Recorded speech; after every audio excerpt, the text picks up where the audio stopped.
ቪክተር ዮከሬሽ በጠበጠው።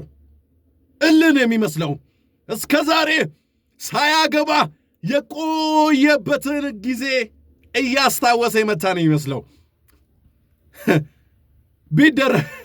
ግብ ጠባቂው ቢደረብ እንኳን ከፍጥነቱና ከኳሱ ጥንካሬ አንጻር ቢደረብ እንኳን አይመልሰውም። ከቀኑ የቼልሲ ጨዋታ በኋላ በአርሰናል ጨዋታ ተመልሰናል። ከኤቨርተን ጋር እያደረጉት በሚገኘው ጨዋታ ዛሬ አርሰናል የሲቲን ውጤት አይቶ ነው የገባው። ከዚህ በፊት በተደጋጋሚ ስንል ነበረ ውጤቶቹን አይቶ ሲገባ ነጥቦችን የመጣልና የመደናገጥ ትንሽ ችግር የነበረበት ቡድን ነው። አሁን ግን ያንን እየተመለከትን አይደለም። በዚህ የውድድር ዓመት ላይ የማዕዘን ምት አግኝተዋል አርሰናሎች። የማዕዘን ምቱን ዴክላን ራይስ ሁሉም ቦታ የሚደርሰው እንደ ንፋስ ሁሉም ቦታ የሚደርሰው ዴክላን ራይስ ሊያሻማው ነው። ዴክላን ራይስ ዴክላን አሻማው። ያሻማው ኳስ ካላፊዮሪ ገጭቶት ነበረ። ነገር ግን አርሰናሎች ጥያቄ እያቀረቡ ነው። ምንድን ነው ነገር ግን አርሰናሎች በእጅ ተነክቷል። የእጅ ንክኪ ያለው ሳሙኤል ባሮት ሊመለከቱ ሄዱ። የእጅ ንክኪ ያለው ምን ሊሆን ነው? ፔናልቲ ያሉ ፔናልቲ ሆነ።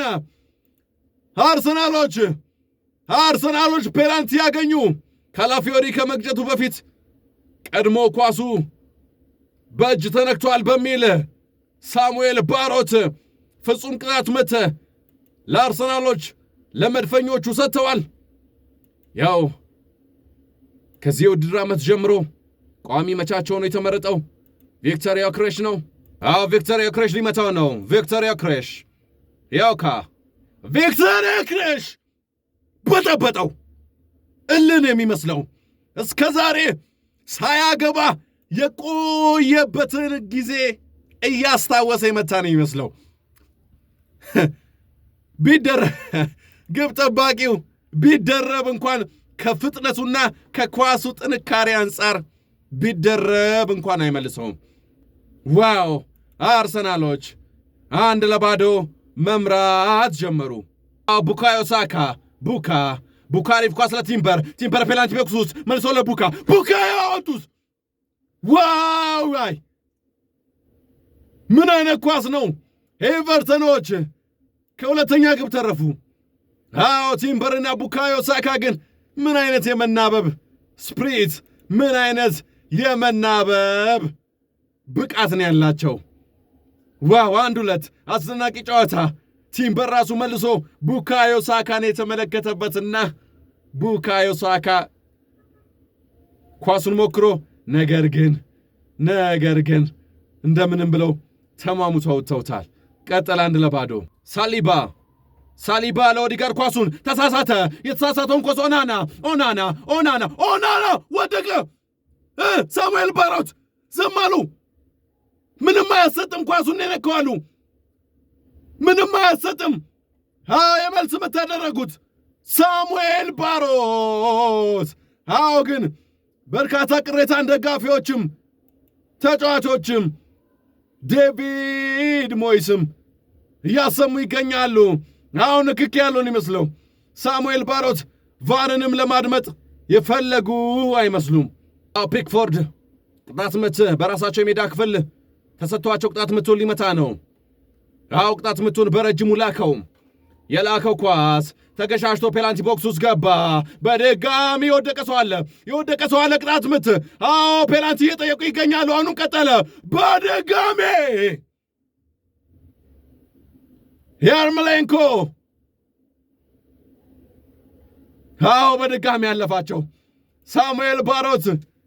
ሳሙኤል ባሮት ግነት ነው። ይህን ያህል ከባድ ንክኪ ንክኪ ያለው ሳሙኤል ባሮት የዛሬ ዳኝነታቸው ትንሽ ሊያስጠቁራቸው ይችላል።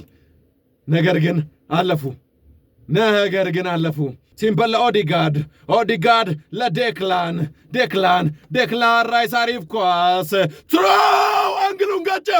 የጉድ ያለ አንግሉን ጋጭ ተወጣ። በድጋሚ ተረፉ። በድጋሚ ኤቨርተኖች ግብ ከሚሆን ኳስ ስቶ ማያቅ ልጅ ለመምታት ለማግባት ራሱ ለሰከንዶች አንዴ ብቻ ቀና ዝቅ ብሎ ጎል የሚያየው ትሮሳርድ ዛሬ ድለኛ አይደለም። አንግሏን መቶ ወጣ። ሌላ ፒክፎርድ ራሱ ወደ ሌላ አቅጣጫ ነው የወደቀው። አርሰናሎች በድጋሚ ገብርኤል ጄሱስ አሪፍ ኳስ ወደ ቀኝ የሜዳ ክፍል ቡካዮ ለኦዲጋርድ አሪፍ ኳስ ዙሜንዴ ወጣ። በድጋሚ አንግሉን ገጭቶ የጉድ ያለ አንግሏን ገጭታ ስትመለስ ኦዲጋርድ አግኝቷት ነበረ።